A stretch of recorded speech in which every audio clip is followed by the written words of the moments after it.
আসসালামু আলাইকুম রহমতুল্লাহি ওয়া বারাকাতুহু। আজকে আমরা যে তাবিরটা শিখব এটি অত্যন্ত গুরুত্বপূর্ণ। যেমন আমার রুমে কেউ আসলো, আমি তাকে বললাম যে আসো। এই আসাও এটার একটা আরবি আছে যে তাআল, কিন্তু আমি অন্য একটি শব্দ দিয়ে সেটা বলতে পারবো। আমি তাকে বলবো বসো, বসার আলাদা আরবি আছে, কিন্তু আমি ওই শব্দটা দিয়ে তাকে বলতে পারবো। তাকে বলবো যে খাও, খাওয়ার আরবি আলাদা আছে যে তুমি খাও, কিন্তু আমি ওই শব্দ দিয়ে তাকে বলতে পারবো।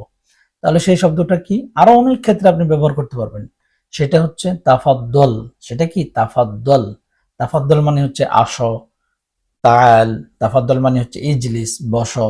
তাফাদ্দল মানে হচ্ছে খাও। যেমন আপনি আমার রুমে আসলেন, আমি আপনাকে প্রথমে বললাম যে আসো। আপনাকে এই আসোটা না বলে তাফাদ্দল বলার মানে হচ্ছে আপনি আসা। তারপরে আপনি আসলেন, আমি আপনাকে বললাম যে বসো। বসার আরবি হচ্ছে কি? ইজলিস, বসো। কিন্তু আমি আপনাকে বলতে পারি যে কি? যে তাফাদ্দল মানে বসো। আপনাকে খাবার দিলাম, আপনি খাচ্ছেন না, আমি আপনাকে বলবো যে খাও, কুল বা ইশরাব, পান করো। কিন্তু আমি আপনাকে বলতে পারবো যে তাফাদ্দল মানে কি? মানে তুমি খাও।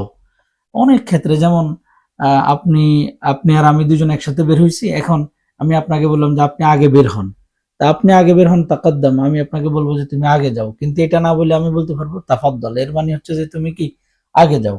এইভাবে করে তাফাদ্দল এই শব্দটা আমরা অনেক ক্ষেত্রে ব্যবহার করতে পারি।